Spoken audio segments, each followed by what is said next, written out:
कोलकाता पर हमले की धमकी ने देश की सियासत को गरमा दिया है। पाकिस्तान के एक बयान के बाद अब भारत में राजनीतिक बयानबाजी तेज हो गई है।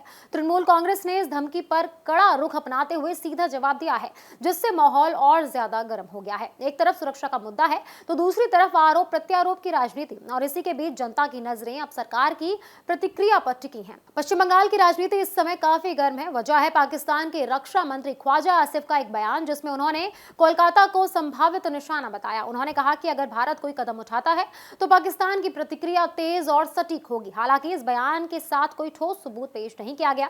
इस बयान के बाद भारत में राजनीतिक प्रतिक्रियाएं तेज हो गई। तृणमूल कांग्रेस के महासचिव अभिषेक बनर्जी ने इस पर कड़ा जवाब दिया है। उन्होंने एक चुनावी रैली में कहा कि अगर केंद्र में टीएमसी और इंडिया गठबंधन की सरकार आती है तो वो घर में घुसकर मारेंगे। कागजे ख्वाजा आसिफेर नामटा लिखे राखছি। যেদিনকে মমতা বন্দ্যোপাধ্যায় আর ইন্ডিয়া অ্যালায়েন্সের সরকার হবে না, বাড়িতে ঢুকে মারবো। उनका ये बयान काफी वायरल हुआ और इस पर अलग अलग प्रतिक्रियाएं आने लगी।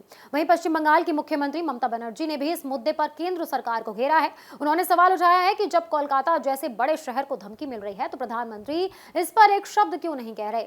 दूसरी तरफ विपक्षी दलों ने अभिषेक बनर्जी के बयान की आलोचना की है। उनका कहना है कि घर में घुसकर मारेंगे जैसा बयान बहुत ज्यादा भड़काऊ है और इससे माहौल खराब हो सकता है। ये पूरा विवाद नया नहीं है। दरअसल पिछले साल 22 अप्रैल को पहलगाम में हुए हमले के बाद भारत और पाकिस्तान के बीच तनाव बढ़ा था।